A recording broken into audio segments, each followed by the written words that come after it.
work and move up and get training, you don't lose all your benefits because you can't and be a responsible parent.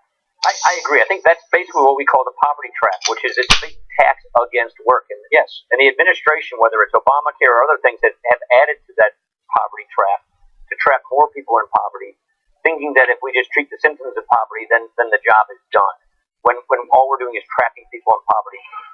The challenge with tapering these benefits, with sort of sliding the scale down and making work pay, is each person is different. Each person has different benefits, different situations, and so it's hard to come up with sort of even a one-size-fits-all solution. So how do you get at that at the human individual level so that you can always, in every person's instance, make work pay?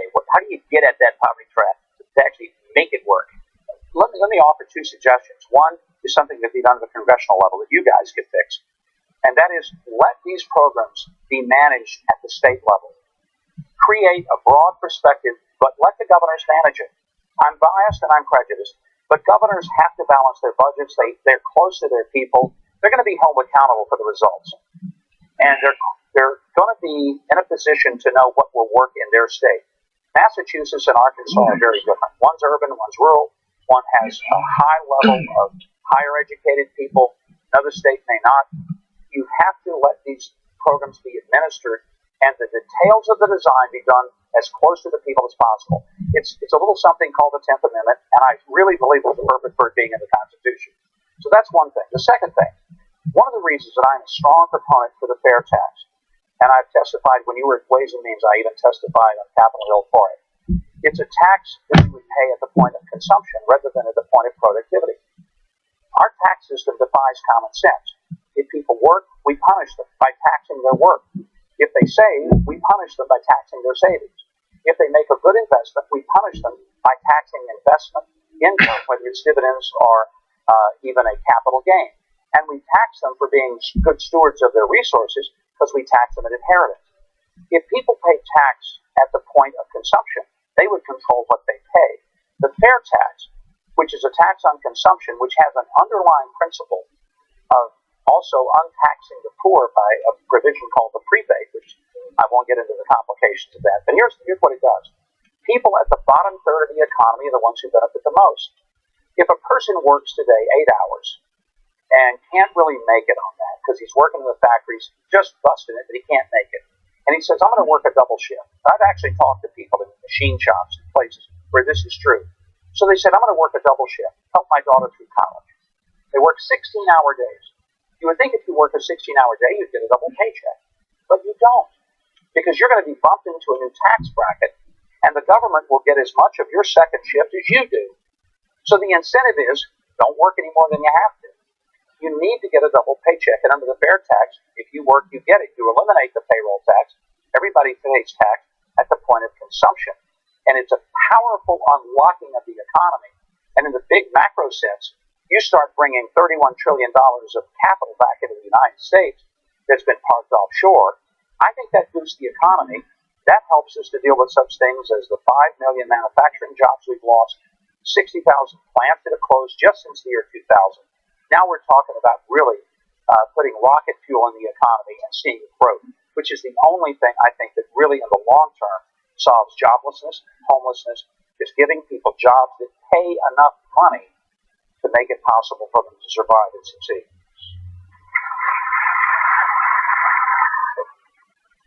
Mike, then you see the fair tax is having a positive impact on corporate inversions. Number one, I think the answer is pretty clear. Number two, would you then suggest that if you have the fair tax, that you also eliminate the IRS? You would absolutely. It's the only program, by the way, the only plan that eliminates the IRS, because if you're not reporting your income to the government, that's the applause line I've got my whole campaign. We're going to get rid of the IRS. But look, I think the IRS... I want to say it again, then. Yeah. Well, look, I'm pretty blunt. I think it's a rogue entity. I think it's a criminal enterprise. The mafia has more honor than the IRS. And let me be honest and tell you why. In our system of jurisprudence, we are innocent until proven guilty beyond a reasonable doubt by a jury of our peers, and the presumption of innocence is ours. And the burden of proof is on the accuser, the government. The IRS is the only entity in government in the burden of proof is on the taxpayer. And the presumption is a presumption of guilt, not innocence. And we are fined and targeted at the beginning of the process, not the end. And if we are, in fact, found innocent, all we get is our money back. If we're found guilty, we're kept guilty, we lose our money, interest, and we could go to jail. Unless you're Lois Lerner, and then you can erase all your emails, and the dog can eat your homework, and it doesn't matter. Well, I could spend 10 minutes going into the new controls we put on the IRS in our appropriations, our recent appropriations process, and all the strings and riders we did as a result of that. But I won't spend 5 minutes on that. The president said that economic inequality is the, quote, defining challenge of our time. Do you think focusing on inequality is the best way to fight poverty? No, focusing on inequality is focusing on really the problem. Focusing on the solution is how to make it work. And the solution is to create an environment in which jobs are brought back to the United States. We used to make things in this country. Now we make up things. We come up with the idea. We designed the iPhone, but it's made in China. And of course it is, because we tax capital and labor. Now here's what that means. If we tax capital and labor, we tax the people who are building something, and we tax the parts and pieces that they're building it with. If they make that same product in China, they don't tax capital and labor for items of export. So they're not taxed as they're built. They're not taxed at export. We don't tax it at import. And the result is there's a 22% embedded cost in what we make in this country versus what's made in China or Mexico or Indonesia. It's no small wonder that prices in America for manufactured things are more expensive because it's inherently more expensive. We embed the tax. The fair tax takes that tax out, so you pay it at the point of consumption. You build this chair in the Carolinas, where we used to build a lot of furniture, 22% of it is taxed. If you build it in China, it's got a 22% advantage. Pass the fair tax where you pay at consumption. Both chairs are untaxed until they're purchased. Now you have an equal marketplace, and if you account even for cheaper labor costs, by the time you figure the mistakes made, transportation costs, America's back in business making things. That's what built the middle class in this country. We'll never be a great middle class without making things again.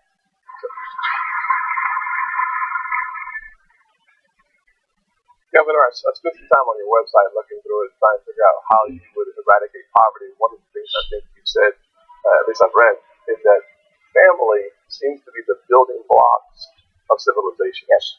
Talk about family formation and its importance on eradicating poverty. Well, I think a lot of people think that if we just had different government programs here and there, it would really do it. Here's the simplest way to put it.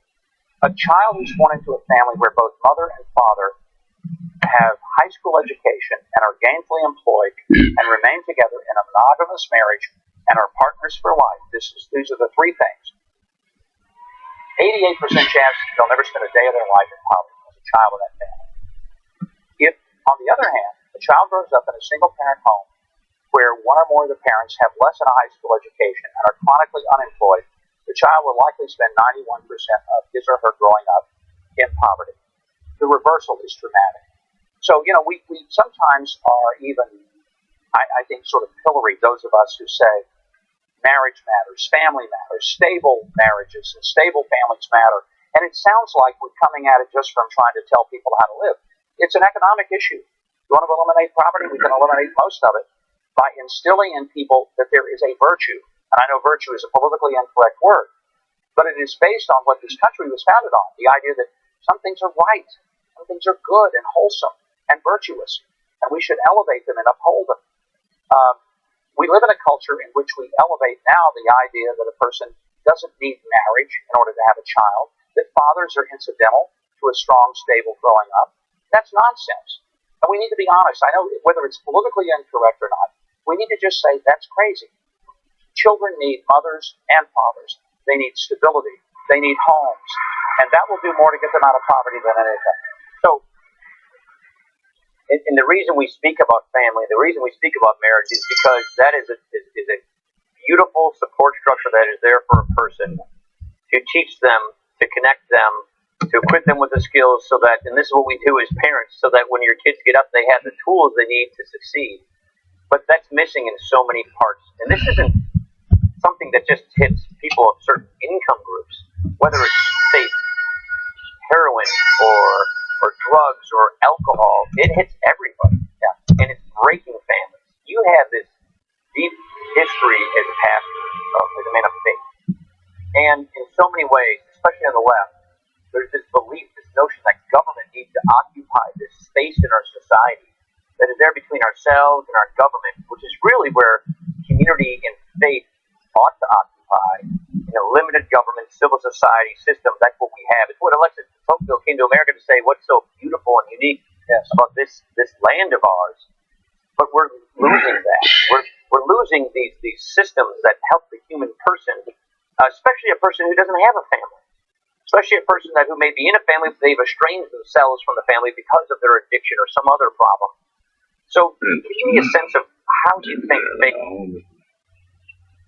faith plays into this, and how we take on this arrogant idea that the government needs to take over this space, that the government needs to elbow out, civil society and come in and crowd that out. How do we revive those legions, that Alexis Tocqueville wrote about? How do we, in the sense where a person just doesn't have a family, how do we help them get connected with a person, and how does faith play a role in that?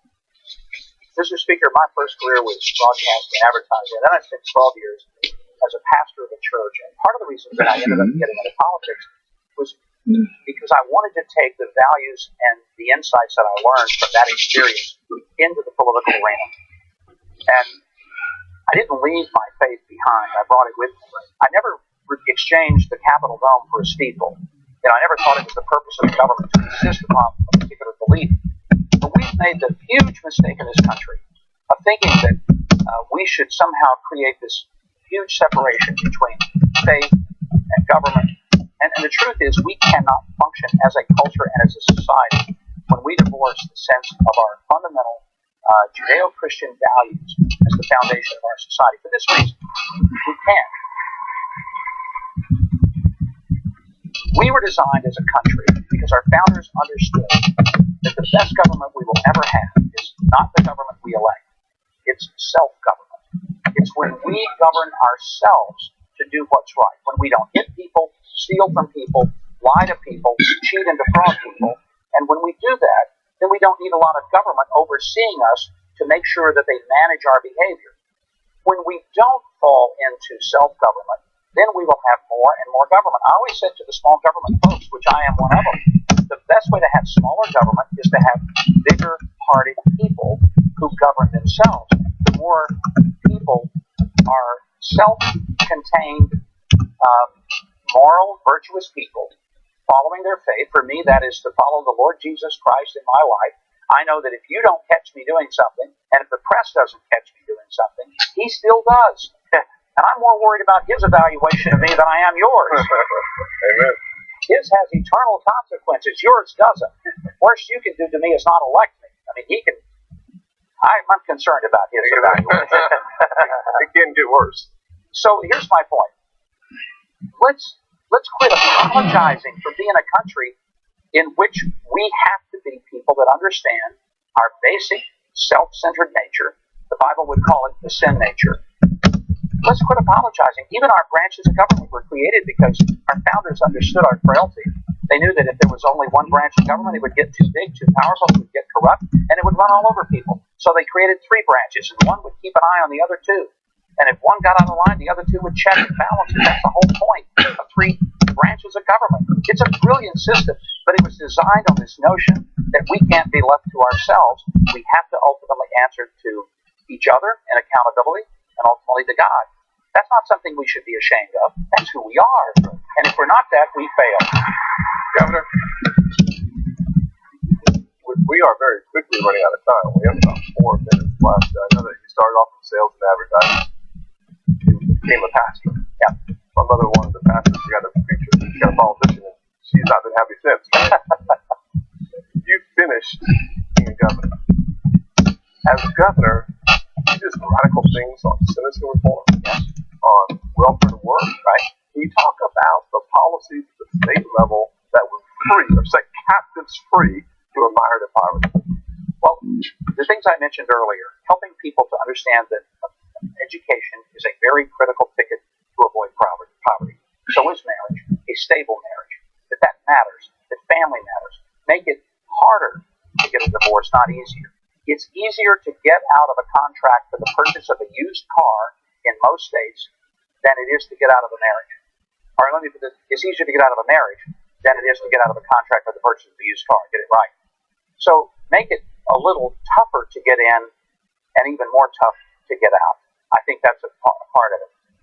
In the criminal justice system, my prison director used to say, and I thought it was so brilliant, and I quoted him often, and it's what helped us change a lot of our policies in the state. We lock up a lot of people that we're rather than the ones we're really afraid of. There's some people need to be locked up. We're afraid of them. They're dangerous. They need to be locked up. But there are a lot of people that we lock up that, frankly, it doesn't make sense, and economically it's a disaster. Because for about $50 a day at most state levels, you lock them up. For $5 or $6 a day, you can keep them in community-based corrections that will also help them have rebound.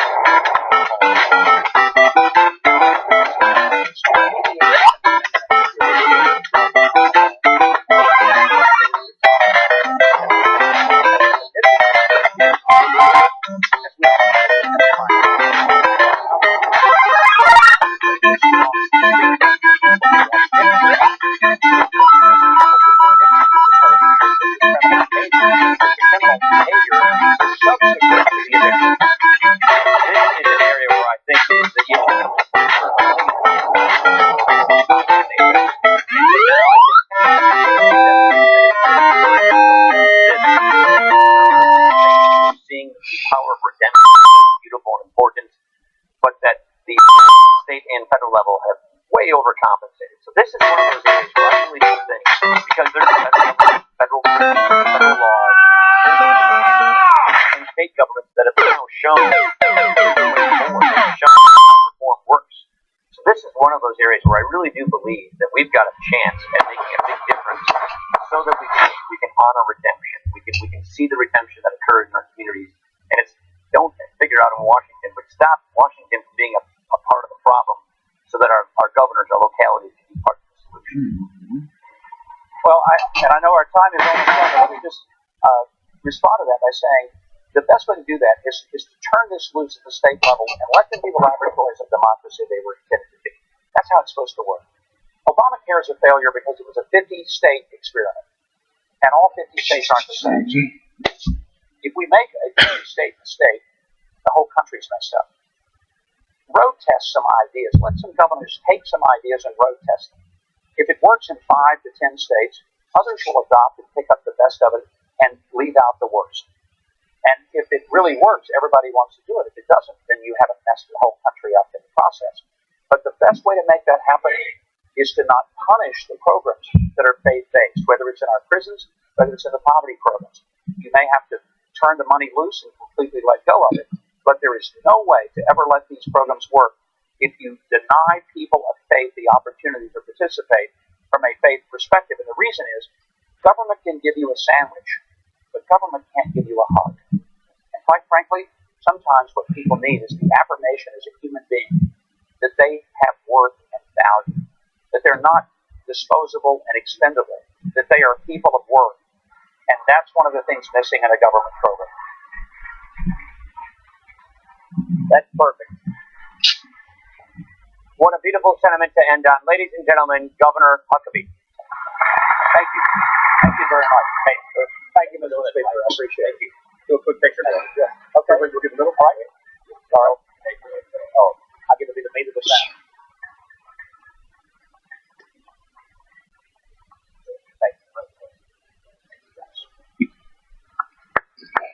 Great job.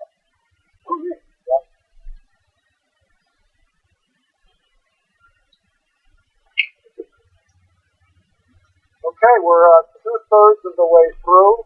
Actually, I guess we're about halfway through. 2 more panels left. You all have a 15-minute break, and then we're thrilled to have Governor Haley welcome you all and us to her state. We're looking forward to hearing from her, and then Senator Lindsey Graham before the third panel. So you've got time to get a cup of coffee and enjoy the fellowship with one another. Thanks again so much.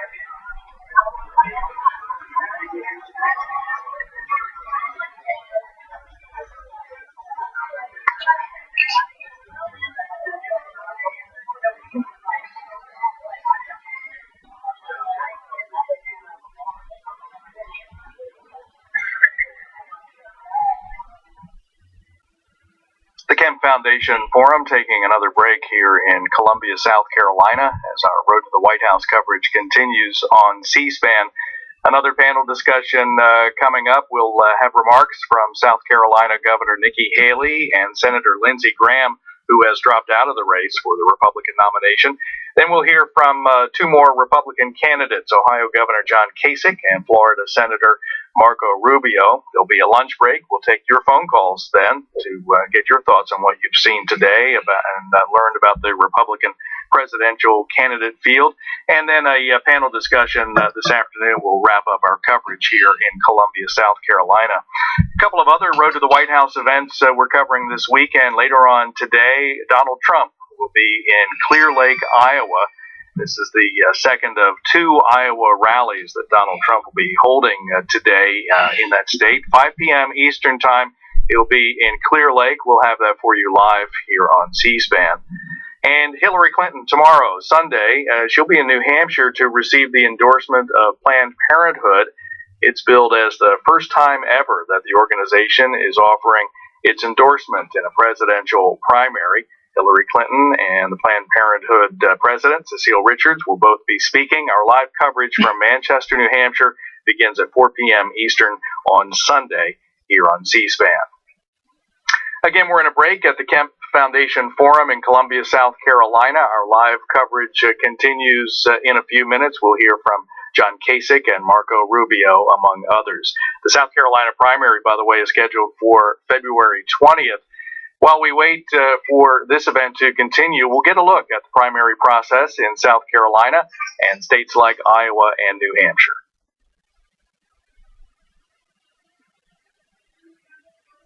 With the presidential candidates in New Hampshire, South Carolina, and Iowa this weekend, what is the state of the race where the first votes will be counted in Iowa? We're joined on the phone with Stephen Shepard. He is the editor of the Political Caucus. Thank you for being with us. Good to be here.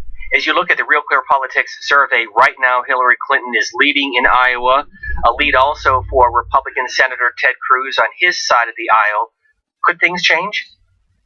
Things definitely can change. One thing about those polls that you're looking at for the most part in Iowa is they were all conducted before the holidays. You know, pollsters take a break over the holidays. Voters, they're not paying attention. They're traveling for the holidays. They are worried about getting their Christmas shopping done and worried about cooking for their families. So pollsters take a break. We're going to see in the next week a bunch of new polls coming out of both Iowa, New Hampshire, and nationally, and even in South Carolina as well, as we looked later in the nominating calendar. So one thing I would stress is that those numbers are all old. They're all from December. And the other thing is, things always do change, and that's why we expect them to. Again, you know, the candidates are working hard to make things change. If you know, candidates are not ceding Iowa to Ted Cruz. Bernie Sanders is not ceding Iowa to Hillary Clinton. And the insiders in Iowa and in the other early states we talked to think that these candidates can still be challenged, that 3 weeks, that the 24 days between now and the Iowa caucuses is enough to mount a credible challenge. So if Secretary Clinton and Senator Cruz are not sure bets in Iowa, what has the past told us about what potentially could happen? Well, one thing that's pretty clear is that things change up until the last minute. You know, if you look back 4 years ago with Rick Santorum, who came basically out of nowhere in the final month of the campaign to win the Iowa caucuses, he in the final Des Moines Register poll was conducted the week before the caucuses. You could see not only was he gaining at that point relative to his previous position, but in every day that poll was in the field.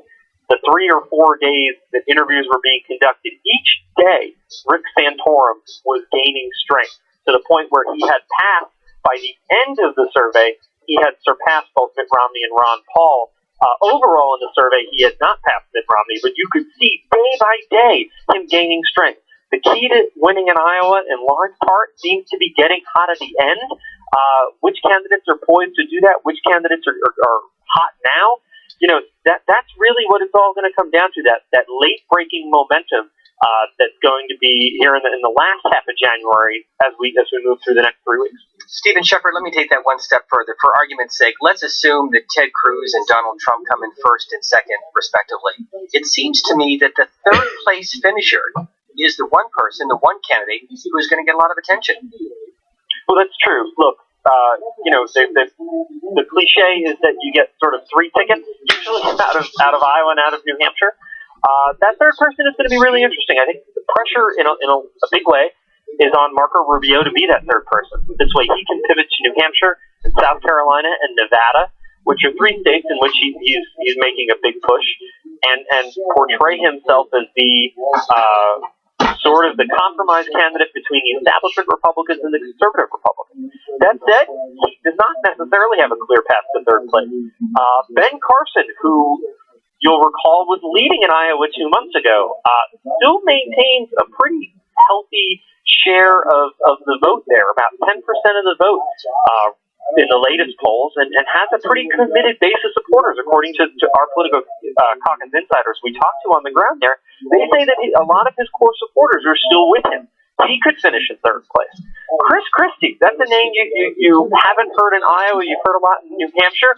He recently went up this week with his first television advertisements. Our insiders, even though he's at 2% in the average of Iowa polls right now, our insiders say he is mounting a little bit of a challenge in Iowa. And Jeb Bush, who obviously he's taken down a lot of his ads in Iowa, but he spent some time there.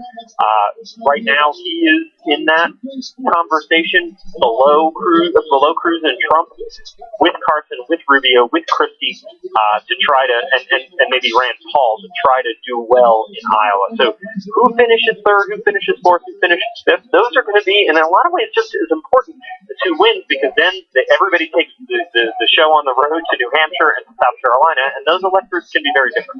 And Governor Christie is back in Iowa next week. Let me ask you, on the Democratic side of the aisle, there are 3 candidates.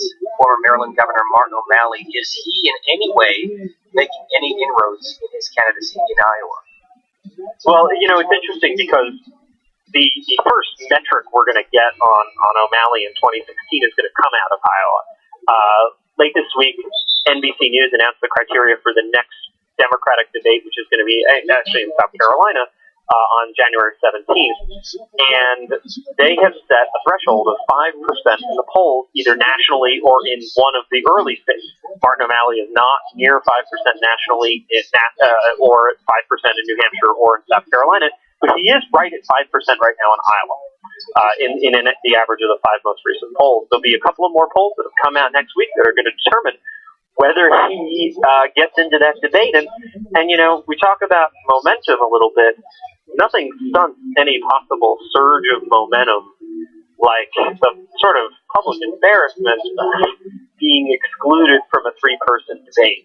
And so if Martin O'Malley can't get some good polls out of Iowa next week, which will measure, first of all, his current viability in Iowa, that may stop any kind of momentum before it even starts for him in Iowa leading up to the caucuses if he's not at the next Democratic debate. This is the headline at Politico.com as the current Iowa frontrunners poised to win. Caucus members caution things could still change. Stephen Shepard joining us on the phone here in Washington. His work available online at Politico.com. Thank you for being with us. Thanks for having me. Again, the South Carolina primary is scheduled for February 20th. We're live today in Columbia, South Carolina for the Kemp Foundation Forum. A number of Republican presidential candidates have already spoken today. A couple more to go. Governor John Kasich and Senator Marco Rubio will be on a panel coming up in about 15 minutes or so as our live Road to the White House coverage continues. We're also going to hear shortly from South Carolina Governor Nikki Haley and South Carolina Senator Lindsey Graham, who dropped out of the Republican presidential nomination race. At lunchtime, we'll take your phone calls as our live coverage continues. Get your thoughts on what you've seen so far in South Carolina from the Republican field there. And remember, you can also tweet us with your comments at C-SPAN. Donald Trump is not participating in this forum today. We will cover him later on today, 5 p.m. Eastern Time, in Iowa. He'll hold a rally in Clear Lake, Iowa, and we'll have that for you here on C-SPAN, 5 Eastern Time today. Tomorrow on the Democratic side, we'll be with Hillary Clinton. She'll be in New Hampshire to receive the endorsement of Planned Parenthood. Hillary Clinton, along with Planned Parenthood President Cecile Richards, will be speaking. Our coverage from Manchester, New Hampshire at 4 p.m. Eastern Time Sunday here on C-SPAN. We wait for the Kemp Foundation Forum to continue our live Road to the White House coverage on C-SPAN.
Again, we're live in Columbia, South Carolina at the Kemp Foundation Forum. A number of Republican presidential candidates speaking today. Still to come in just a few moments, South Carolina Governor Nikki Haley and Senator Lindsey Graham of South Carolina will be speaking. Lindsey Graham, of course, having dropped out recently of the presidential race. But two more presidential candidates still to go. We'll hear from Ohio Governor John Kasich and Florida Senator Marco Rubio. We'll also take your phone calls during the lunch break and read some of your tweets as well. You can tweet us at C-SPAN. There'll be a panel discussion after lunch, and that will wrap up our coverage of this event, our Road to the White House coverage on C-SPAN. Later on today, Donald Trump in Iowa. He'll be in Clear Lake, Iowa. We'll cover a campaign rally there at 5 Eastern, and we'll be with Hillary Clinton tomorrow in New Hampshire at 4 Eastern when she's expected to receive the endorsement of Planned Parenthood. Road to the White House coverage continues here live on C-SPAN.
Ladies and gentlemen, please turn your attention to the screens.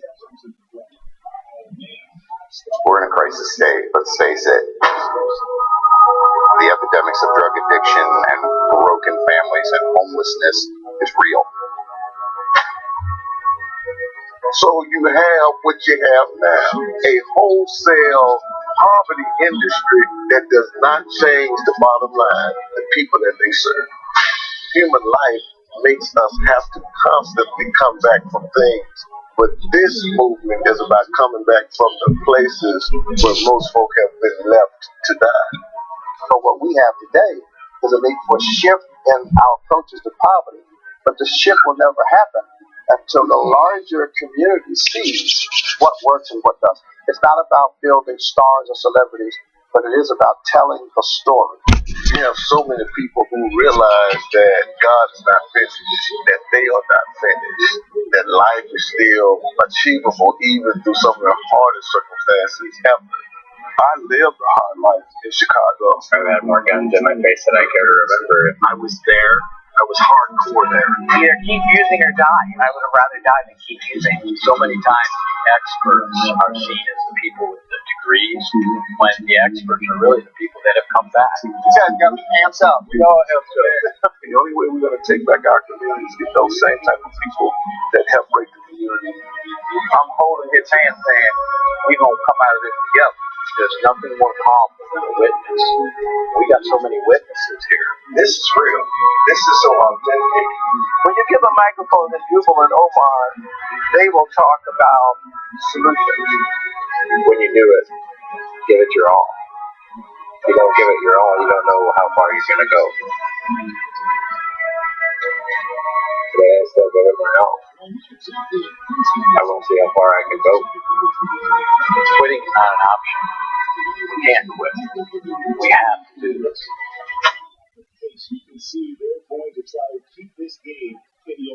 Please welcome back to the stage Jimmy Kemp.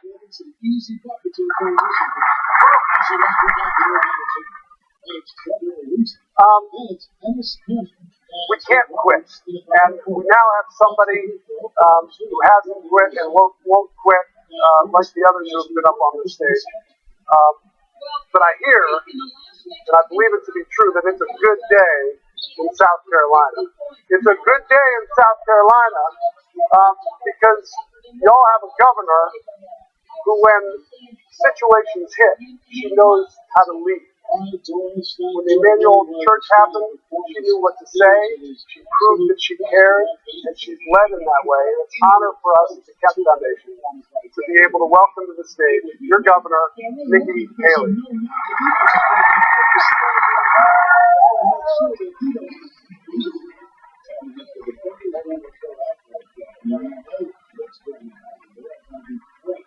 Thank you very much. Thank you. It is a great day in South Carolina. We are so excited to have, first of all, to have Jimmy here, to have the Kemp Foundation, and everything that his dad did to continue on. I mean, this is such an important thing. When you talk about poverty, you have to talk about solutions. And what I've always said is, Republicans have always thought about it. They haven't always said it. And that's what we want to do, is we want to talk about these things. And so I wanted to come out, first of all, just to welcome you and thank you for being here, to thank the Kemp Foundation for doing this in South Carolina, because we think that it's so incredibly important. I want to give a couple of shout-outs because I think it's so important in terms of Speaker Ryan said that when he took his leadership role, that things were going to change. How about the fact that they repealed Obamacare? Was that not fantastic? And then you've got Senator Scott, who has been a fighter in everything we're doing. But the one thing he's partnered with me, and the one thing I'm so glad he's doing, is he's continuing to fight about Guantanamo Bay. Give it up for Tim Scott, because we need him to keep fighting for us on that front. So now let me talk to you a little bit about what we've done in South Carolina. When you talk about issues of poverty, you're talking about people you don't always see. You're talking about people you don't always hear. And what we saw in South Carolina was the situation with education. And what we know is, if you improve education, you lift up all things. And so we really had this situation in education that we just never seemed to get past where we needed to go. And so we took a year out and we studied it. And what started it was, you know, I grew up in Bamberg, small town. We didn't know what we didn't have. Now my daughter goes to the Big River Bluff High School in Lexington, where every classroom has a smart board, a flat screen TV. Every child has a tablet. Yet when I went back to my hometown in Bamberg, they didn't even have the equipment to play a video on. That's immoral. It's wrong. And we said in South Carolina we weren't going to let that happen anymore. So we got together with our General Assembly, Republicans and Democrats.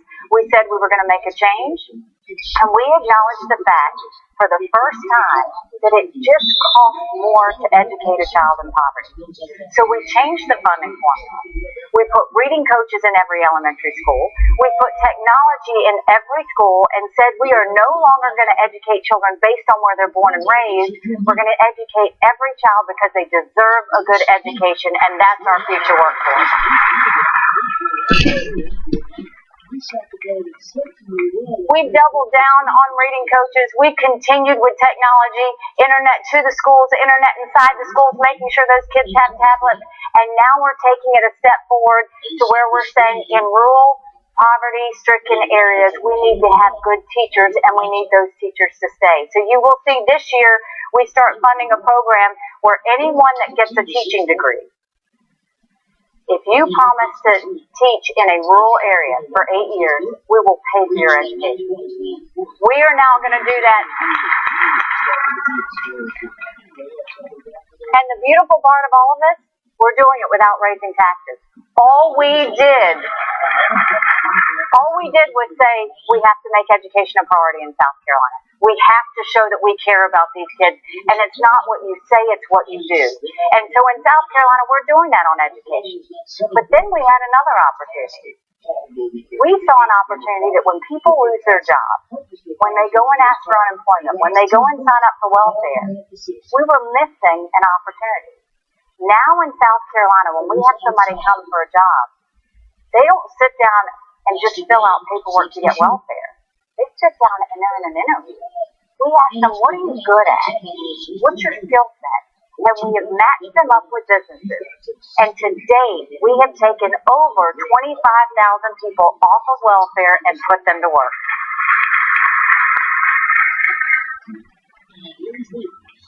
What this comes down to is opportunity. There is not one parent, rich or poor, that doesn't want their child to have a good education. There is not one person, rich or poor, that doesn't want to be a contributing member to society. Everybody wants to be and have a better life. Everybody wants a better life for their children. What we have to do is come up with the opportunity. Because when you have the opportunity, you have solutions. And when you have solutions, that's when you lift people up. And that's what I'm so thrilled that the Kemp Foundation is doing. This is all about talking about opportunities and solutions. And if we continue to talk about them, and then we follow up by acting on them, we will actually make every day a better day in South Carolina than the day before. And we can do that across this country. So thank you for taking the time to be here. Thank you to all the presidential candidates who are having to be in a lot of states at the same time. Thank you for them and them taking it to be a strong stance to be looking at poverty. But now I want to talk to you about one that's no longer a presidential candidate, but is a dear friend. And I will tell you, Senator Lindsey Graham made us all proud in South Carolina in the way that he talked about foreign policy. I have watched Senator Graham every time I've needed him, whether it was fighting the unions with the NLRB, whether it was Obamacare, whether it's dealing with Guantanamo Bay, in any situation, whether it was dealing with the flood. All I had to do was pick up the phone, and Senator Graham was always there. But his brightest moment was the fight he did on foreign policy as a candidate for president. That is a conversation that, while he's not in the running, that is a conversation that will go on because of Lindsey Graham, because he brought up conversations that we hadn't talked about. So help me give a very warm thank you to our senior senator, Senator Lindsey Graham. Thanks, Governor. Thank you very much. Hey, thank you. I finally made it on the big stage. The bad news for you is I got 4 hours of unused time. But we can do this. Number one, to our governor, she's going to give the Republican response to President Obama. From a South Carolina point of view, we're very proud of our governor. She's earned that right. How many of you are from out of state? You want to help poverty? Spend money while you're here. 7% sales tax. So, very quickly, thank you for coming to Columbia. To all the people who sponsored this, thank you very much. The people who believe in early childhood education, count me down. I want to do a lot of things in terms of helping people improve their life, but if we don't get out of debt, you can do none of those things, right? Right. How do you get out of debt? Well, why did the guy rob the bank? Because that's where the money is. So what I want this group to do is not only focus on how to increase the ability of average Americans to get out of poverty, but to make sure we don't become Greece. So I'm asking you to put one thing on your portfolio you don't have today. Urge the Congress to do something like Simpson Bowles. I know Jack Kemp, if he was around, he would do that. So if we don't get our fiscal house in order, we can't do all the good things that you want to do. So the baby boomer generation, of which I am one, anybody born from 46 to 64? Anybody born after 64? Good luck. So I would like to see, if not this year, soon, a coming together of the Republican and Democratic Party to find a way to save Medicare and Social Security from bankruptcy, to flatten out the tax code, and put some money on debt. Younger people, you're going to have to work a little bit longer. Sorry about that. People my income level, you may have to take a little less and pay a little more in. Sorry about that. But you got to do what you got to do. And if I'm going to ask a young man or woman to go overseas to fight radical Islam, I will ask people here to sacrifice too. And the good news is the type of sacrifices I'm talking about are pretty small. The sooner we do it, the smaller they'll be, the quicker we can get on with saving our country. As to poverty, the cure to poverty is a job. How do you get out of poverty? Get a job. Get a job that pays more than the poverty rate. How do you create a job? You have to have somebody go create one. Most people have to borrow money to create a job. Not everybody. But all I want to tell you is that the Republican and Democratic Party have failed in this regard. We're not where we need to be. The war on poverty declared by Lyndon Johnson is still going on. Do you think we're winning or losing? Do you think we can do better? Don't you think the Republican Party can up our game? Don't you think we can spend some money to invest in education that may not be traditional Republican orthodoxy that we should? Do you think Democrats can maybe help create jobs better than they're doing? So the bottom line is, I would like my party to be more like Jack Kemp.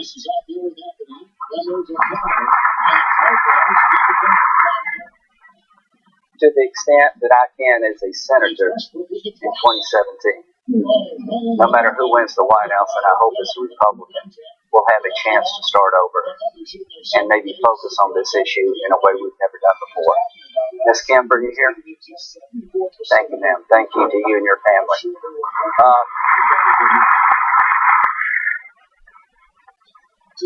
Where did the party of Jack Kemp go? Is it still out there? I think so.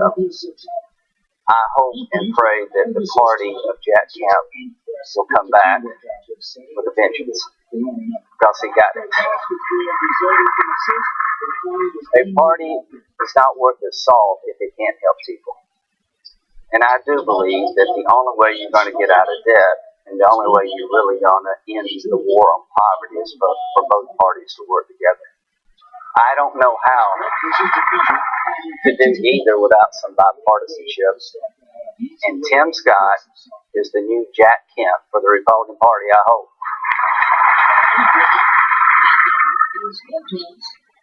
I want to thank him for taking a leadership role. He played football too.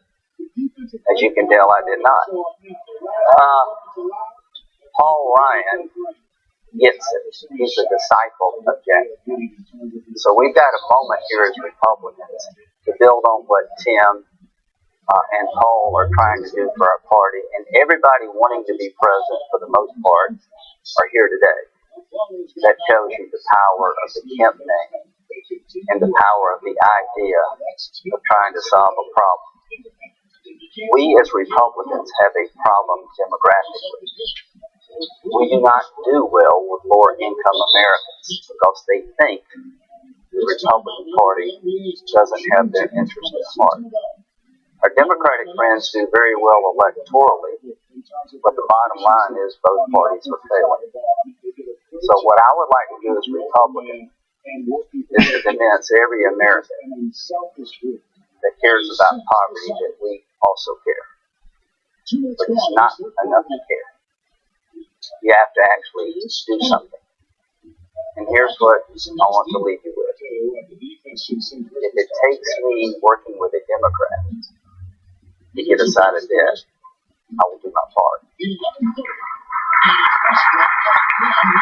If it takes me working with a Democrat to create an agenda that will create jobs that don't exist today and provide education that's lacking, I will do my part.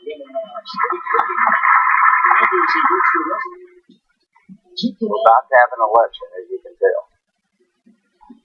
I hope every candidate wanting to be president of the United States will be challenged by you to see if they'll do their part. It will be impossible to solve these big problems without presidential leadership.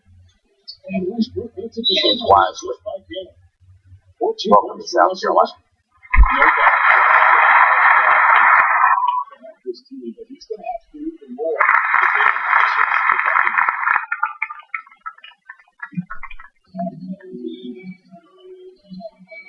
take a look at how Oklahoma City ranked in the league last year. First in blocks, third in rebounds, and they were in the top 10 in team scoring as well. This is a team that prides itself on this. Everybody. They get it done. This has been a fantastic conversation, has it not? Absolutely. It's been a great audience. It has been a great audience. And they're all Green Bay Packer fans, I can assure you. Time out.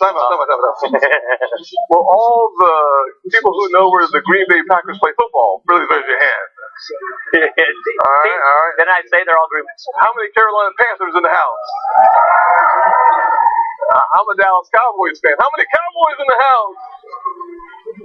Back to you, Paul. Anyway, yes, sir. How are you going to get reelected in South Carolina being a Cowboys fan? You know, I'm becoming a Carolina Panthers fan. Yeah, that's right. All right, there you go. Hey, we're going to keep this conversation going. We have two dynamic leaders. We have Governor of Ohio, John Kasich, and Senator from Florida, Marco Rubio. Please join us and welcome these guys.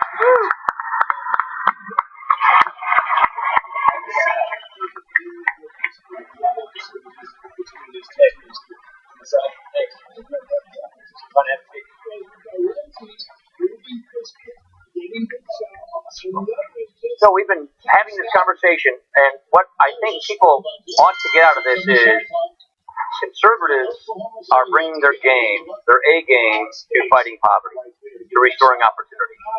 We're trying to show how if you apply the principles that we know, that we believe, that created this country, to this seemingly intractable problem, to this inflexible mantra of a status quo and the war on poverty, we apply our principles, we can make breakthroughs.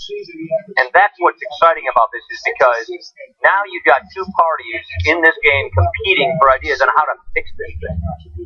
This thing being, how do we restore the American idea that everybody in this country can make it?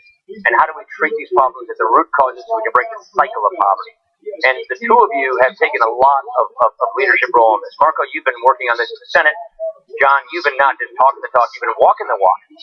So, John, let's just start this off.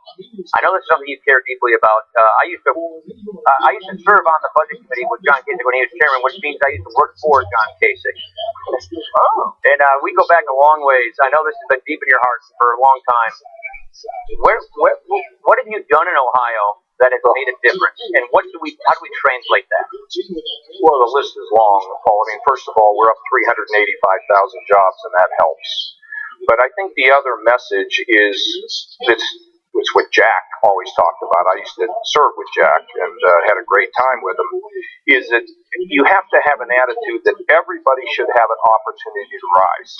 So, let's just take a couple issues. Criminal justice reform, which we've enacted. We give judges more discretion now based on what a person did. Let's talk about banning the box. So you were a felon. Explain the box. You were a nonviolent felon. You go in to apply for a job in the state. There's a box there that says, check if you were a felon. You check it. We say, oh, thanks for coming in. We take your application. We throw it in the trash. Well, now, we'll find out that you were a felon, but it would be the second or third interview when you could explain exactly where you were. And then collateral sanctions, where if you had in fact committed a crime, that you've been rehabilitated, we give you a way back so you can get a job in a lot of these professions where you're currently not permitted to get one. We've also enforced the laws in Ohio on set-asides, because we want minorities to go to develop entrepreneurship so they can rise. So, and give you a good example, in Cleveland, we're building a road from the downtown Cleveland to the Cleveland Clinic, and we've invited the minority community to participate in the building of that road. And we're going to do everything we can to make sure they have a piece of that action and that they have a say in where that road goes so they don't get blocked off. And they're just thrilled about that. We've reformed the public schools in Cleveland with an African-American Democrat mayor and the whole community, and now the schools are working better.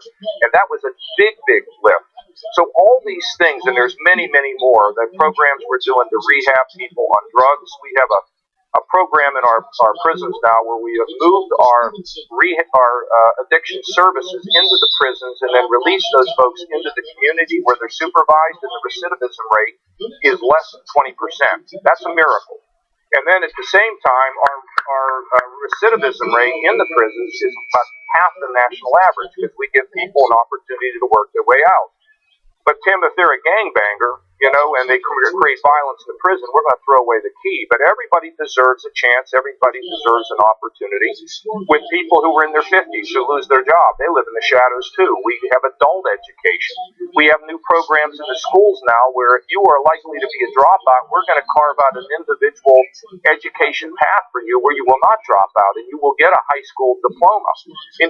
We now in the schools, we try to educate people for jobs that exist, not educate them in a vacuum. And this and many, many more things. And the developmentally disabled, we're now integrating them into the workforce. We can get them out of a sheltered workshop. We can get them in a hospital setting, a grocery, a Walmart, or whatever, where they can perform, where they can feel that their life has meaning, and their parents love this. The list goes on, but it is an attitude of economic growth, and then when you're growing, everybody has to feel as though they have a chance to rise. And a rising tide does lift all boats. Welfare reform, you go into a welfare office, you've got more caseworkers than you have if you're in a hospital. And what we've done is we've narrowed the caseworker to one. We've invited businesses into the welfare office so that when you're getting your aid, we're also going to train you for jobs that exist because the guy that has, or the woman that has the job is sitting next to you. So it's all an opportunity to help people to go, and we follow the motto of my mother. It's a sin not to help people who need help, but it's equally a sin to continue to help people who need to learn how to help themselves. And that's the motto we kind of follow, and it's working. Margo, you have a tremendous life story and certainly have great respect for your parents and what they overcame. Sometimes people believe that we as Republicans don't know any poor people. Unfortunately, every time I go home to see my family, I walk into a neighborhood that is still mired in poverty. And what I hear in the neighborhoods, I go see my grandfather every week, is not requests for more government assistance. It's a leg up. It's more training, more education. Empowering the individual seems to be the solution. What's your experience? First of all, I think that's why it's important and it's so good that the Republican Party has candidates running for president like John Kasich, whose father was a mailman, and my father, who was a bartender, and others who work for a living and struggle to provide for their families running for president. Because one thing is to read about these things, another is to live them, as John had, as I have, as you have, as Paul has as well in their lives. This is important. And let me just back up and say, John Kasich just described the things we're doing in the state. One of the things I hope we do at the federal government is find more ways to take all the money we spend on anti-poverty and turn them over to John Kasich and governors like that at the state level. So they can make a difference. I think they probably support block granting. It sounds like something like that. So, Marco, you have you did this Flex Fund program, and so you've taken this issue on quite a bit, and one of the things that you did was to propose taking the strings at the federal level off and getting them back to the states, so we can have what you call Flex Funds. That's similar to the Opportunity Grant that we've made proposals for. Because you saw the innovation. Tell us how the Flex Fund works. Well, what it would do is it would take federal anti-poverty money and turn it over to states and local communities. The innovation is never going to come from the federal government. John, you've been involved at the state and the federal level. You know that only at the state level are you going to get, at the state and local level, are you get the kind of innovations that we see described here today in Ohio and in other states across the country. By the way, Marco, when you went to college in the 70s, it's always good for a nice protest every week.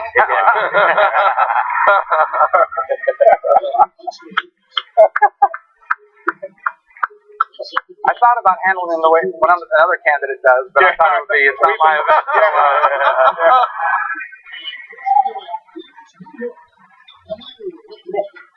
And you know what? I won't take over here, but let me just tell you. You're trying to. I was on television this morning. We have 41 minutes. I saw a crowd booing this woman who was being escorted. That's not the spirit of Jack Kemp. I mean, we are people that can tolerate differences and respect people, and this is just nonsense, and that is not the Republican Party. I'm sorry. No, thank you. And back to Marco. Good job. If I can take a step back for a moment and say that the reason why I love free enterprise is because it's the only economic model in the history of the world where you can make poor people richer without making rich people poorer. In essence, it allows everyone to move ahead. Yeah, okay? like that. So in a free enterprise economy, if there is poverty, it is because there has been an impediment to allowing free enterprise to work in people's lives. And we face a lot of those impediments in the 21st century. And that's what the block granting of the Opportunity Fund that you talked about, the Flex Fund that I've talked about, is designed to eliminate. For example, if you are a child born into a broken family, in an unstable home, in a dangerous neighborhood, in substandard housing, in a school that's failing in your community, where the people on the street corners are drug dealers or not good role models, you've got 6 strikes against you. Unless something dramatic happens to shake up that dynamic, statistics say you are going to struggle to get ahead. And so we need to be focusing our assistance on breaking that model. Right. And again, I don't think you're ever going to get that from the federal government. There is no way the federal government can design innovative and creative programs on a one-size-fits-all approach that fits the entire country. So I think it behooves us to say we care about poverty, and we care so much that we are going to make the funds available to those out there who know how to make a difference at the state and local level. And I got to tell you, the difference depends on where you are in life. We have in this country the problem I just described. We have non-traditional students. And you also talked about job training. This is an important part of it. People in their 20s and 30s. Take the example of a single mother who makes $10 an hour as a receptionist, and she's raising 2 kids on her own. The only way she's ever going to get a raise... the only way she's ever going to get... I'm going to keep talking through this. Go for it. The only way she's ever going to get a raise is if she goes back to school and acquires a degree that pays more than what she's able to do now. Right. What's the impediment to being able to do that now? The impediment is that school's too expensive, or school's during the day while she has to work. And so... so the question is, those are kind of used to this sort of thing. I know it may be jarring for the audience, but the question is then, what is the proper role of the federal government? Is the role of the federal government to respect individuals, respect communities, civil society, state, local government, and then just provide resources? That's what when we talk with governors about block grants, we talk with senators about getting resources back in the communities, but loosening the strings. That doesn't mean we care less. That doesn't mean we don't have ideas. That means what we're trying to do is liberate people who are there fighting poverty eye to eye, soul to soul, person to person, with the power to do it, to actually change and affect. And yes, there are resources. So is that basically what you're suggesting with your flexible grant? Right. Which is resources, yes, but command and control, no? Well, there are 2 things we need to do. One is we need to ensure we have economic policies that allow the American economy to be the most competitive in the world, so those better paying jobs are created here instead of somewhere else. And the other is, we are going to focus on eradicating poverty, curing it. We don't cure poverty. We treat the symptoms of poverty. We treat the pain of poverty, but we do not cure poverty in America today with these federal programs. So the goal is to ensure that those funds are being given to those entities at the state and local level that will cure poverty by empowering people to turn their lives around, acquire the skills they need for those better paying jobs that hopefully a dynamic American economy is creating. Paul, let me give you a perfect example. We are involved. I was involved in writing the first welfare reform bill back in Congress, and now I'm on welfare reform 2. First of all, do you realize that there are people who are on government assistance that can't take a pay raise because they will lose more than what they gain? So you take a woman who is offered a pay raise, and that's why we're raising our threshold to 300% of poverty, so that when a woman makes more money, she doesn't lose her child care. So we need to have a system that encourages people to work their way off. Let me give you another one. We're now saying that under the work requirement, because most people don't know, if you're on general relief, you have to work 30 hours a week if you're able-bodied. Most people don't know that. But we want to put an education opportunity in there. If you can be trained, it ought to work towards your work requirements. But we have to ask Washington to give us permission to do that. To me, that's absurd. That's why I would shift the whole welfare programs back to the states with guardrails, though. Like, I'd like to shift Medicaid back to the states with guardrails. I mean, you can't take Medicaid money for the poor and spend it on highways. But by giving you the flexibility and fewer rules, you can take it a very long way. And I got to tell you, Marco, in the old days when we were balancing budgets, we have another program in the federal government that I think works. It has fraud in it, but we have to clear that out, and we've now put it into Ohio, and that's called the Earned Income Tax Credit, so that people at the bottom can make more money and have an incentive to earn more, because they have a higher marginal rate than people who are at the top, Paul, as you know. So we got to make sure that we have the incentives for people to rise and not put them in a position of where they go to work and they lose more than what they gain, and they're like, this system is terrible.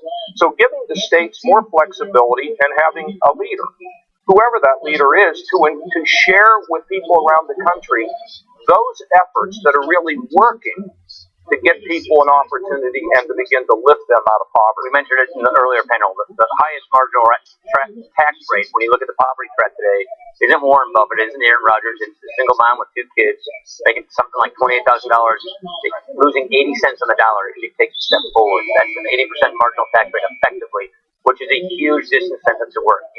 Why would you make the risk if you're losing so much in doing it? Well, that's why Washington shouldn't write the rules and we should ask permission. I mean, you can't even get, if you call the welfare department, what is it, Health and Human Services in Washington, you'll get voicemail. I mean, those people have no clue. I'm the governor of Ohio. They don't even know what time zone I live in.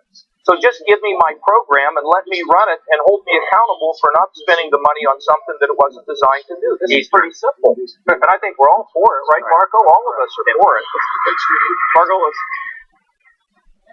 one of the major impediments to seeing the eradication of poverty has to do with our tax code. It is complicated, it's challenging, and it is very difficult to create businesses today in America. I'm a big believer that you have to have more entrepreneurs in communities who want to truly have an impact on poverty. How do we get there under your proposal? On the business side, the first thing we have to do is make the tax code simple. Right now, if you're a small business, you don't have to be a small business. You're organized as a S corporation, LLC. You're paying on your personal rate, which could be substantially higher than what a major corporation is paying as a C corporation. That's why what I believe we should do is have a flat rate of 25% on all business income, irrespective of how you're organized. That's the only rate you have, and it's applied to your profits minus your investment. The second thing we have to do is allow businesses.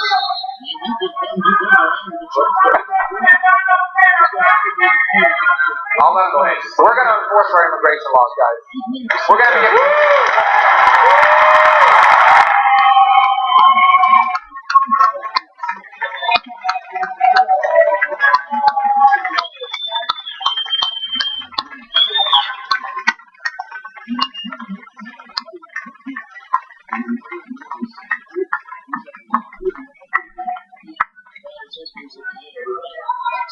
Thank you. Marco, you're on a roll. Keep going. So, the second thing is you have to allow businesses to fully and immediately expense everything they invest in their business.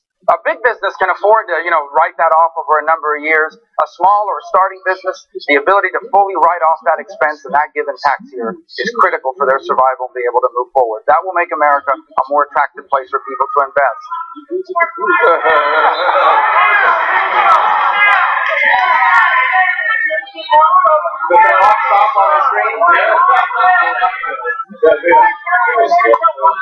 So, and then on the personal side, one of the things I call for is an increase in the per-child tax credit. Number one, it's pro-work. It encourages people to go back to work because you don't collect it if you're not working. And the other is it allows hardworking families to keep more of what they earn. Because right now, raising a family in the 21st century is incredibly expensive. And I think the most important job any of us will ever have is the job of a parent. And so I want our tax code to reflect that. And that's why I've also called for an increase in the per-child tax credit.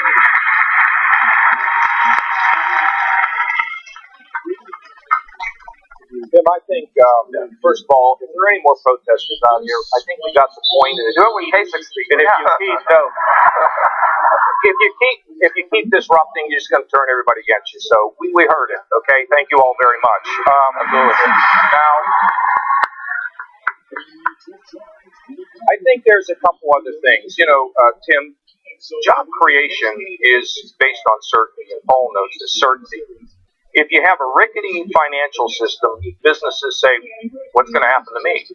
If you have taxes going up, businesses are saying, oh, well, wait a minute, what's that going to mean for me? And here's another element, regulation, because regulation is what really kills the small business. I mean, we're in danger because of Dodd-Frank of losing community banks. And, we all love the show Cheers because everybody knew our names. Well, that's what you want in a local bank. You want a bank where everybody knows your name and they can take risks. And so when we overregulate, we snuff out entrepreneurship, and these small businesses are like They're like a gentle orchid. If you stomp on them, you kill the opportunity at a job. And our small business people are heroes because they're the ones providing jobs for families. That's why we need to, I believe, freeze all federal regulations, and then we need to, for a year, and then we need to review them all and get rid of the dumb ones. We do that in Ohio right now. We have a lot of dumb ones coming through. Yeah. Secondly, but Paul, Congress should be voting on this stuff. I don't understand how the bureaucracy continues to put on regs. You guys got to knock it down. I mean, well, if you want to get into that, so we found a way teaming up with the House and the Senate because they have this goofy rule called the filibuster over there. No offense, guys, but we found a way to the Congressional Review Act, something you and I worked on in the early days, to get around that filibuster. So we're going to have an EPA vote on the waters of the USA. We've got other votes coming up. We're going to put them on the president's desk. He'll probably veto them, but we will show where we stand and where he stands on strangulating the economy with these regulations. So regulation is critical. But, you know, we don't tax any small businesses on income taxes in Ohio. And we have to nurture our small businesses. So Marco's right on lowering that corporate rate and that personal rate. You know, Reagan was down at 28. I like the 28. You know, I think that makes sense. That helps the small businesses. And then the other element is you've got to get fiscal control. Because if you don't have a rock solid fiscal policy, businesses are like, I'm not investing. So, Tim, you know, you need all three, regulatory, tax, and fiscal policy that makes sense. And that's what's going to allow investors to be able to say, okay, I'll create another job or I'll start a business. And that's kind of the three things that I think are critical. Right. So, John, let's get it to a personal human level once more from this very important macro level. People facing poverty, there are lots of, it's not a one-size-fits-all problem set. And mental illness, drug addiction, these are two of some of the major problems that people from all backgrounds, from all walks of life are experiencing, which become an enormous barrier to upward mobility. This is something you worked on a lot as governor. Tell us what you did and what should we do on these specific issues of mental illness and drug addiction. Boy, that's and do it fairly quickly. I will. I mean, they're just such, but this is a form you like. You don't have to do it in 30 seconds. Look, on mental illness, we promised the mentally ill they would have support at the local level, and we didn't do it.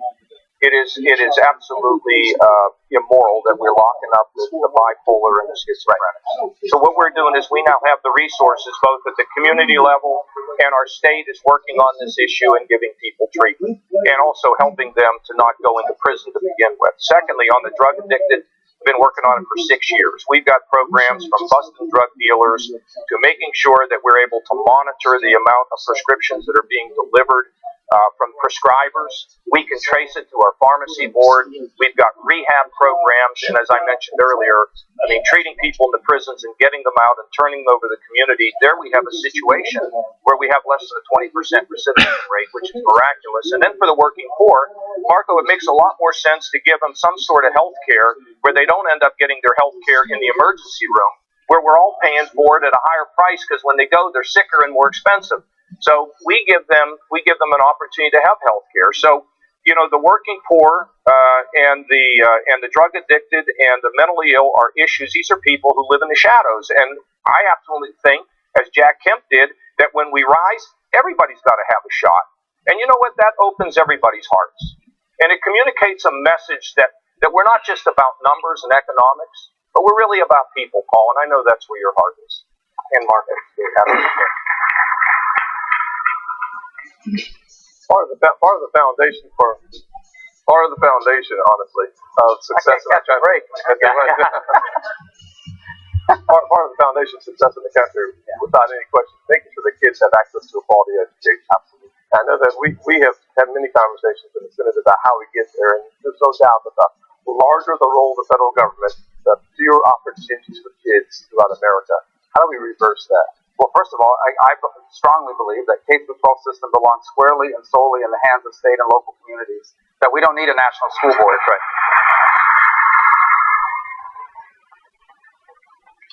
The second, I would say, is one of the great injustices in America today is that the only people who cannot choose where their children go to school are poor people.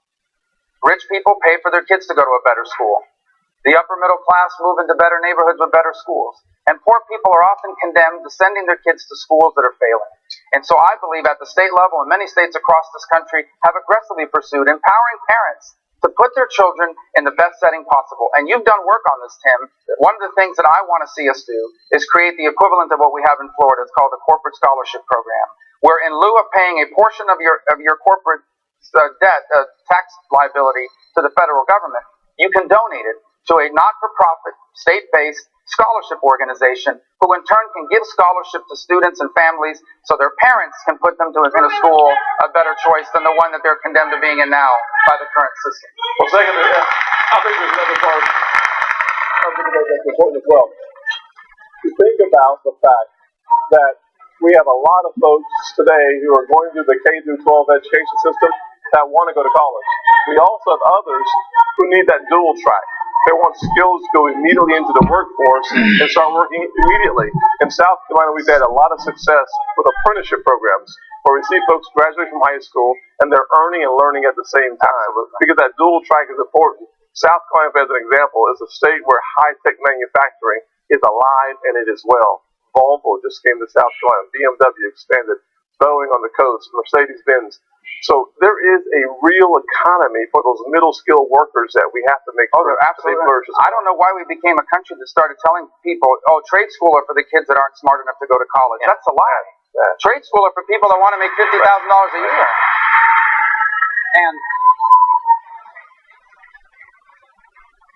And there are many local school districts in Ohio and South Carolina and Florida and others that are doing a great job of providing that. And then there are some that don't have that. So I think if you are a student and you're 15 or 16 years old and you've decided, I want to be a welder, I want to be a car technician, an airplane mechanic, and there isn't a program available for you to do it, I want us to open up Pell Grant so that you can use it even before you graduate high school. You can use it to go to high school in the morning and then the local community college in the afternoon and acquire a skill. And when you graduate, you're not just getting a high school diploma. You are certified to work as a welder, a plumber, a pipe fitter.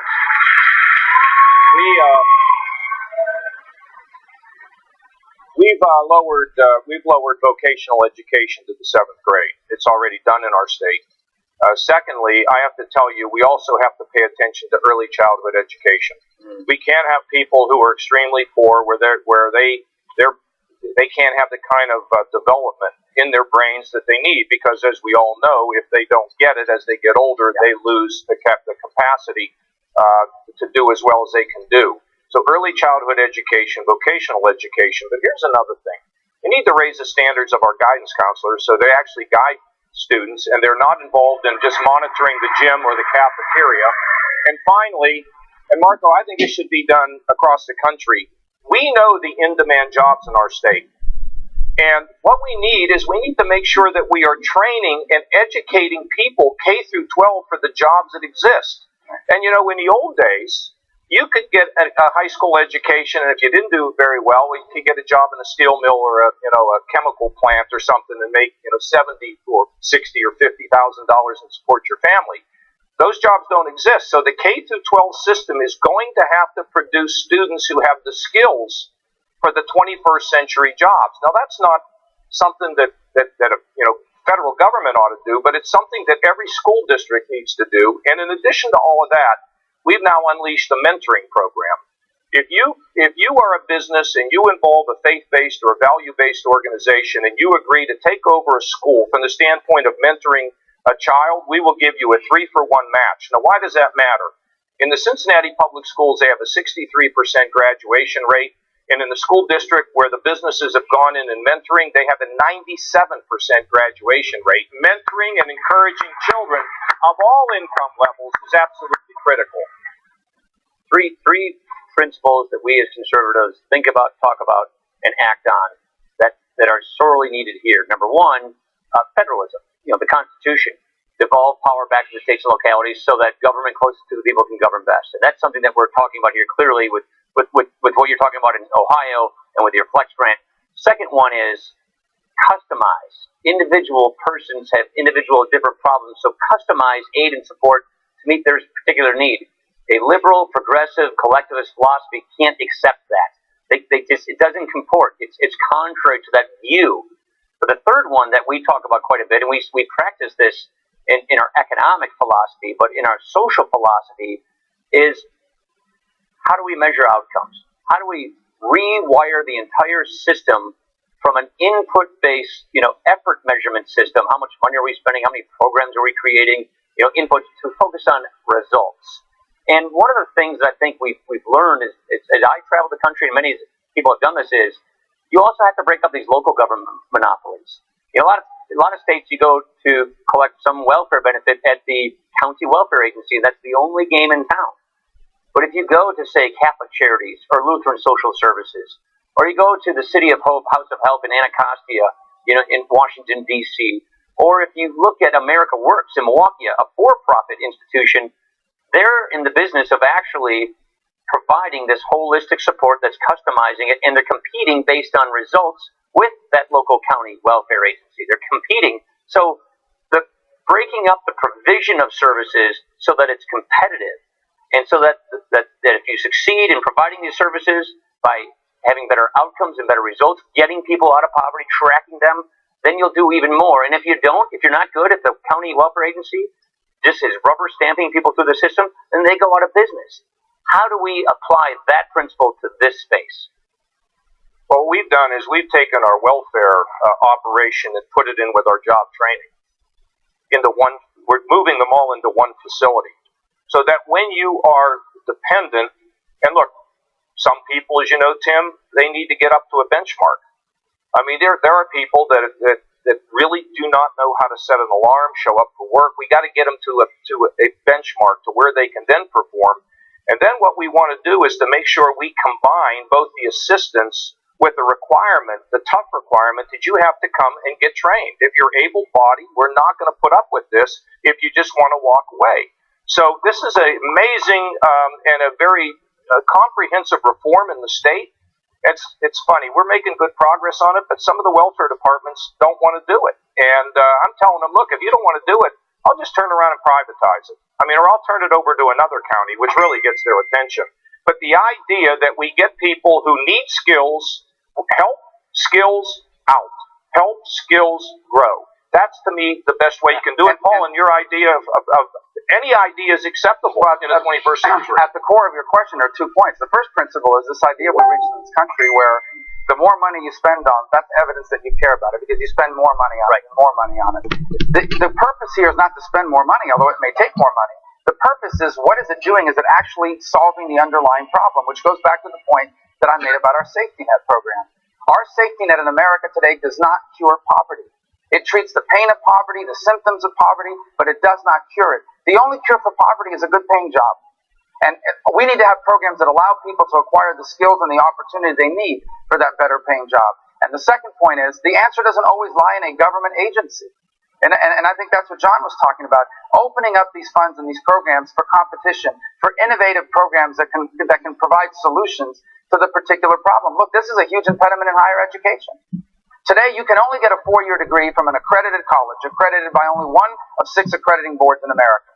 Meanwhile, we have dozens of high-quality learning programs that you can learn in a self-directed way. You can get credit for what you've learned through work experience, military experience, life experience, self-directed online coursework. You should be allowed to package all of that learning into basically the equivalent of a degree or a certificate program. And what's standing in the way of it is an outdated and outmoded accrediting model. Yeah, so this is our challenge. This is what I see as the fight that is coming. Because we're going to engage with our principles and offer better ideas for the way forward and cracking the code, actually tackling the root cause of poverty, winning the war on poverty, we're going to have to confront all of these monopolies, all of these status quo monopolies. As Bob says, it's the poverty industrial complex, it's the accreditation. So what do you think, Marco, is the key to taking on these monopolies, decentralizing power, and injecting competition for results so that we actually can crack this? Well, I think it begins by convincing people that you actually care about what they're going through. Because what the other side is going to say is the Republicans, the conservatives, they're just looking to gut the anti-poverty programs. They don't want to fund our particular government agency the way it's been funded traditionally. That means they don't care about people like you. And that's why the work you've done, and you've done, Tim, and you've done, John, and this we're doing here today is so critical. If you don't talk about what people are going through, they don't think you care about people like them. So it begins with acknowledging that we do have a problem in America, that there are people that are being left behind. and that we want to fix that problem because we can't be the great country we are destined to continue to be if we don't solve that problem of a significant percentage of the American family is being left behind. But the reason why we are changing it is because what we're doing now doesn't work. It isn't working. What we are doing now is what's leaving people behind. What we're doing now is what's trapping people. What we're doing now is what's condemning a 7-year-old child to not be able to break the cycle of poverty they inherited from their parents and from their grandparents because they are condemned to failing school, because all the underlying issues in their lives are not being addressed. But oftentimes by government monopolies that only care about existing for the purpose of themselves, for existing and perpetuating the current status quo. So it won't be easy. Anytime you take on an established status quo government program or anything for that matter, it is a hard fight, but it is a fight we must have because America is special, because it is a nation where everyone can go as far as their talent and their work will take them. If we lose that, we stop being a special country. You know, I got to tell you, Paul, that this is very interesting. I think, Marco, you're right. You have to establish the credibility. So all the efforts that we've made, not just to grow the economy, but to make sure that people don't get left behind. So I was unveiling my tax cut plan in my last budget. You know where I did it? At an annual meeting of the community action agencies. Now, community action agencies are not normally a place where typically Republicans go to announce tax cuts. But what I told them is, I've helped you. But you got to understand, we got to create jobs. So I got a tax cut plan that I believe will improve the economy and will create jobs. And I expect you to support it. And they did. And they did. So I think that when you have results and you show people that you care, people are willing to change. They're willing to make changes. Now, the bureaucracy is another deal. And sometimes you just got to take them on. And you got to disenfranchise them. Give them a chance. Give them a chance. But if they don't want to change, then you don't have any choice. This is really where the war heads, in my opinion. There has to be a philosophical discussion about where we are as a country and how we get to the next level of opportunities in this nation. Too many people today believe that the federal government or the government is the first place you go when you're in need and not the last place to go. And we have these major debates about what should the minimum wage be. And frankly, when we have those types of debates on the minimum wage, the poorest workers lose when we increase that minimum wage. And when you're looking for that good job, without the access to the skill set that you typically get at your entry-level jobs, you're stuck. You're taking rungs out of the bottom of the ladder, so it makes it even more difficult to climb up that ladder. That's exactly right. And so I think that look, well, the first thing we have to explain and be very clear about is that what we want is a country where everyone has a chance, without any sort of outside interference, has a chance to go as far as their talent and their work will take them. The impediments that people face to that are different, and we've got to address those different issues. One of them is skills. You talked about the minimum wage for a moment. In this era of automation, the minimum wage is a threat to jobs, because if you make a person more expensive than a machine, you're only going to accelerate automation. In the fast food industry, most of the national fast food chains will be fully automated at some point. You're only going to make that happen faster. Now, the jobs of building those machines that are replacing them pay a lot more, but you have to have certain skills. And if you don't have a higher education system and a community college system and a technical career system that is training people for those new skills, they are going to be left behind. And that's what we're facing today. It's a dramatic transformation in the very nature of our economy. We're not just living through an economic downturn. We are living through an economic transformation on par with the Industrial Revolution, except it's happening every 5 years instead of over 100 years. And it threatens to leave people behind if we don't equip people with the skills they need to succeed in the new economy. And we are a country that has a retirement system designed in the 30s, higher education designed in the 50s, poverty programs designed in the 60s, energy policies from the 70s, and nothing looks like it did 5 years ago.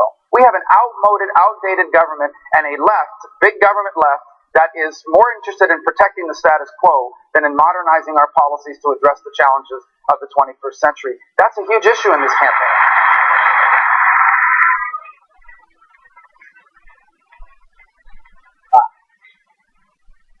One of the things that I found just so profound is just going out, using, like my mom says, I've got 2 ears, 1 mouth, using them in that proportion. Going out and just watching people struggle, listening to what they've done, and seeing, that's what some of these videos you'll see, seeing these incredible stories of people overcoming amazing adversity. And that's the best lesson there is, seeing what other people have done. And then our job as policymakers is to get behind them so that we can empower more of this. Name who is a person that you know that fell on hard times, that was in destitution, that went through a struggle, and that really succeeded, that really flourished, that found their potential. Who is the person you know that did that, and why do you think they were able to make it? You know, I just have two in New Hampshire, Marco. One, I went to this forum on drug addiction. In 1998 or 1999, I don't remember, I wrote a book called Courage is Contagious, and it was a story of ordinary people who do extraordinary things. And one of the people in the book was a young lady who went to a university, and I met her at the university. She and her mother lived in a car, and her mother was an addict. And I met her at Princeton. I don't even know how you apply to Princeton when you're living in a car because you're homeless. And I hadn't seen her. She traveled with me on a book tour. I hadn't seen her in 20 years. I saw her in New Hampshire. She's now running one of the national anti-drug programs in America. And then the other day, a woman who had been human trafficked, she busted out of it. She's now running human trafficking on the national level, or else in New Hampshire. What happened? Lord's got a lot of miracles, and we're not running out of them. There's one out there for somebody else. So it's determination, it's grit, it's not allowing yourself to be defined as a victim, right? I mean, when we were kids, our parents taught us, when you get knocked down, you get back up again. I mean, all four of us sitting up here operate under that philosophy. But there's also this, I happen to believe that the power of faith really makes a difference. That you were created for a purpose. That the Lord expects you to carry out a mission to help heal the world. And when I looked at these two women, I mean, they're miracles, and I pointed to everybody in the room. You look at this. If you don't believe in miracles, if you don't believe in the power of the Lord, look at these people's lives. And they're very inspiring, Paul. But the stories go on and on and on, and it's always great to put them together and tell people that they can be what they're meant to be, and it raises all of our games. It gives us hope and determination and grit and love. Margo. Yeah, and in the course of my life and the campaign, I've interacted with so many people in my family, in my neighborhood, these parents we interact with on my son's sports teams that are facing extraordinary challenges, and people that have worked for me. The one story I always tell is the one that's deeply influenced me because it happens to be very close, and it goes to the story of my parents, which was a long time ago, but I think it still speaks to the promise of America. When my parents were born both in Cuba. My father, when he was 9 years old, 4 days shy of his 9th birthday, his mother died. And so he had to stop going to school, and he had to go work at 9 years of age. And the bottom line is he really never went back to school, and he would work for the next 70 years of his life.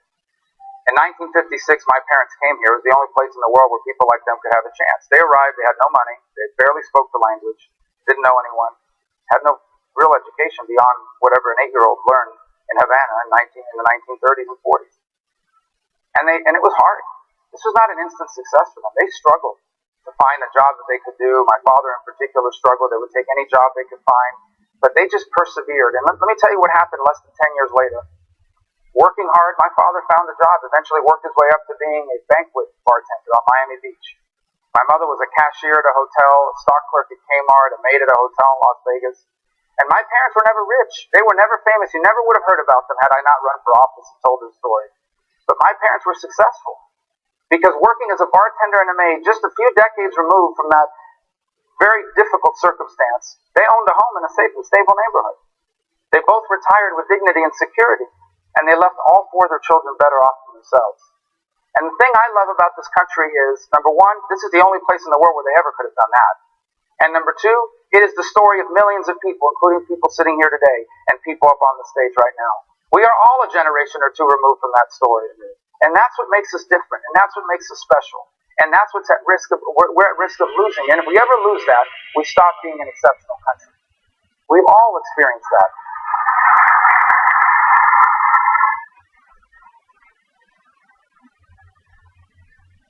Well, ladies and gentlemen, we have about 22 seconds left. Well, it looks like we wore out the protest. Yeah. Well, they have 16 seconds left. I don't know.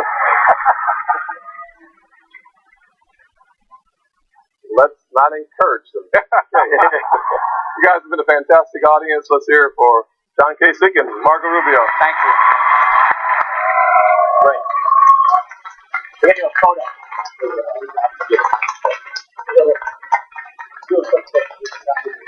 Come on in the middle, guys.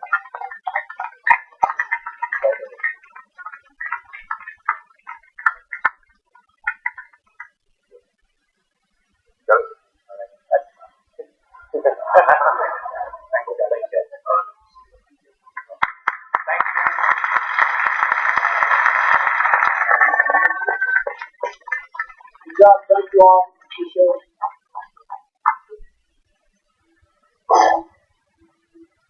Okay, we have a really special treat from 1 to 2 p.m. We have Morning Joe. Does anybody here watch Morning Joe? We have Joe Scarborough and Mika Brzezinski here. They're going to be talking to Speaker Ryan and Senator Scott and some other leaders on issues facing poverty, like Arthur Brooks, Bob Woodson, and they'll be up here at 1 o'clock. We have a 20-minute break. Would everybody just pause one moment? This is going to be my last chance to do this, and I want to recognize my mom, Joanne Kemp, who's right down here.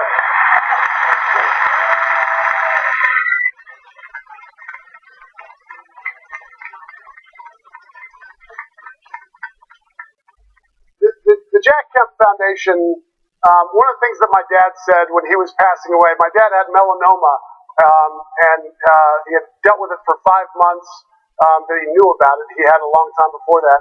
But Dad told all of us that his legacy, what he cared about, was not having politicians talk about him, was not having people think about tax cuts. I'm sure he'd like that. But what he cared about was that his legacy would be his family. It's a privilege and an honor on behalf of the Kemp family to stand before you all and welcome you to our family. My mom, we all love our moms. We love you, Mom. And I'm so grateful that you all could be here and see what the civil competition of ideas looks like. We need citizens who are willing to engage in discussions without shouting, without being rude, but we want people to engage. So like I said, again, go to kempforum.com, sign up to be an opportunity voter, and whatever you're thinking, we want to help talk to you, engage you, and help you engage with folks who are making a lot of important decisions on the issues that we care about. So thank you all so much. Thanks for joining our family. And Joe and Mika will be up and about at 12:47, 12:50, something like that. Thank you. Another break.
live today on C-SPAN at the Kemp Foundation Forum in Columbia, South Carolina. A number of Republican presidential candidates speaking there today. You just heard from John Kasich and Marco Rubio.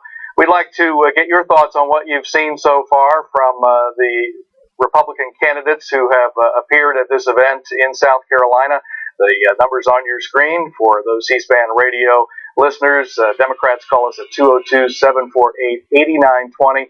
If you're a Republican, 202-748-8921. Independents and all others, 202-748-8922. We're in a lunch break now, and we expect this event to continue with a panel discussion in about 20 minutes or so. Until then, we'll take your calls, look at some of your tweets as well. As you can tweet us at C-SPAN or leave a Facebook comment on C-SPAN's Facebook page. Let's go right to your calls. Kyle, you're first up in San Francisco on the Republican line. Go ahead. Hi, yes, thank you for covering the forum and for taking my call. I wish that this forum had a Q&A because I would have asked Marco Rubio. I was surprised we didn't hear too much about immigration. I heard Rubio mention it once or twice, but if I were there, I would have asked him why he supported the Gang of Eight bill. Poverty and the issues that are facing everyday Americans today, many jobs have been lost due to the massive influx of illegal aliens as well as legal foreign labor that's being imported into the country that Marco Rubio is fine with importing into the country. And I think it was a big elephant in the room. And that's why I wish Donald Trump had come today, because I'm sure he would have talked about the issue at length. And that's why I wish there was a Q&A, because it would have been a good opportunity for the audience there to ask those questions that needed to be asked. Thanks for calling. You mentioned Donald Trump not in attendance today. A number of candidates did not make it. Ted Cruz was not there. Carly Fiorina was scheduled to be at the event, but missed the plane, so was not able to attend. We will be covering, though, Donald Trump later on today in Iowa. He'll have a campaign rally at 5 Eastern time today. We'll be live there as our Road to the White House coverage continues. Go next to Shelley in Linesville, Pennsylvania on the Republican line. Hi, Shelley. Hi there. I have been listening to all candidates for many months now, and it's hard for me to understand why the American people aren't looking more at Donald Trump. He is a businessman. He has friends throughout the different countries. He's not a politician. I believe this is what we need to run our America. All right, thanks for the call. Janet in Tacoma, Washington, a Democratic caller.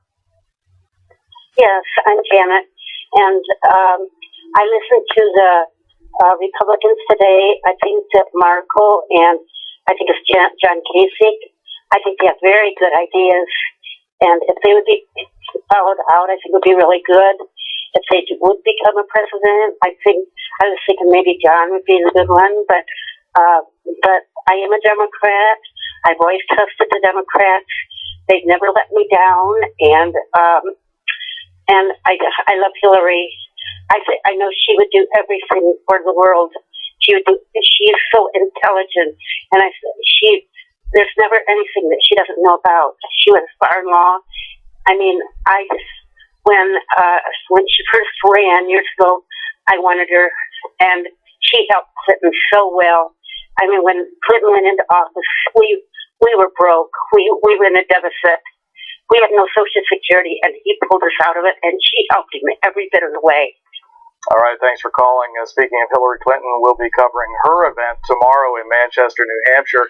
She's expected to receive the endorsement from Planned Parenthood. We'll be live in Manchester, 4 o'clock Eastern time on Sunday as C-SPAN's Road to the White House coverage continues. Back to your calls now to get your thoughts on the Republican presidential field and some of the candidates you may have seen today at this event in Columbia, South Carolina. A caller from Columbia, Ron, joins us. Go ahead, Ron.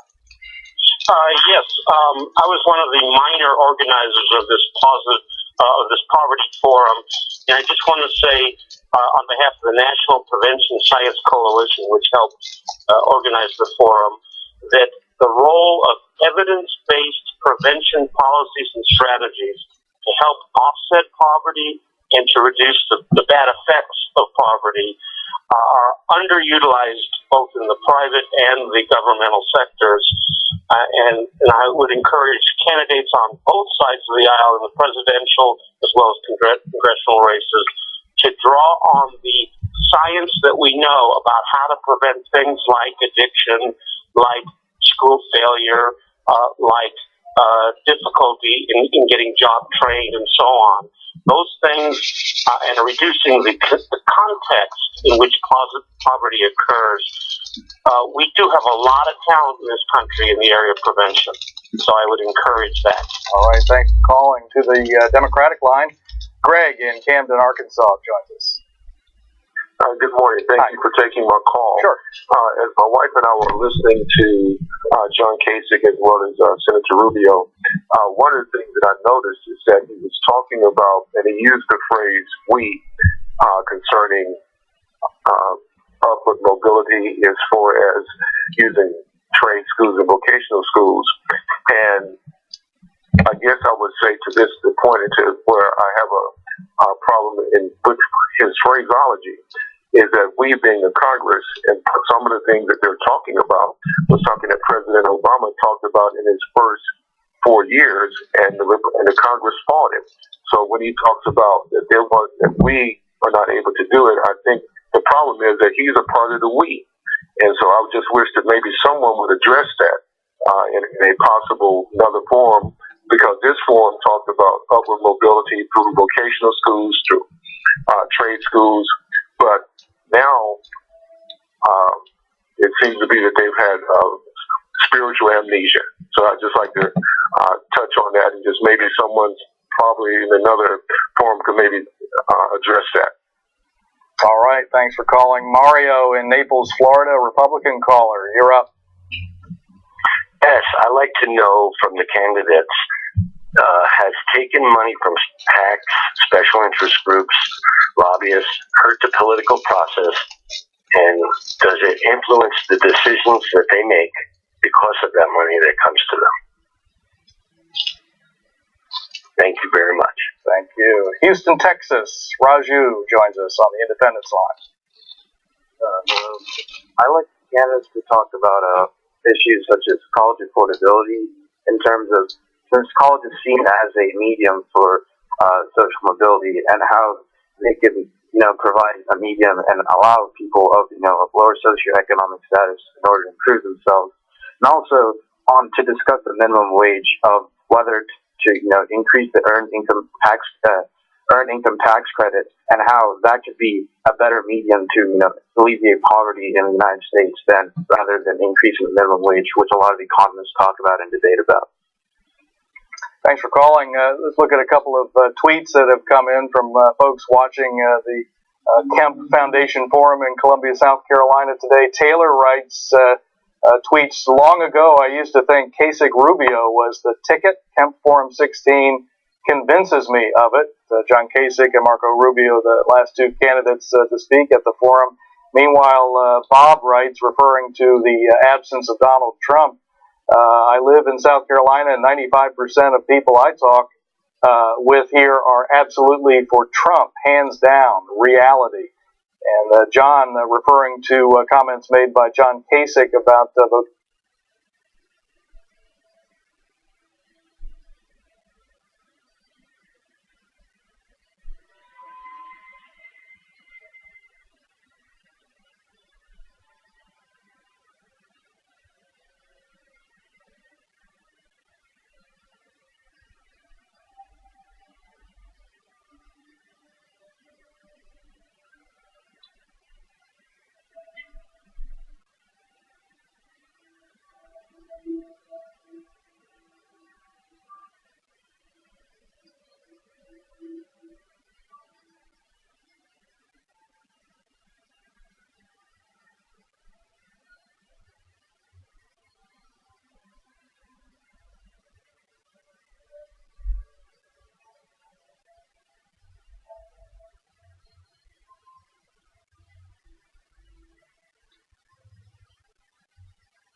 Want a completely flat tax. Everybody pays exactly the same rate.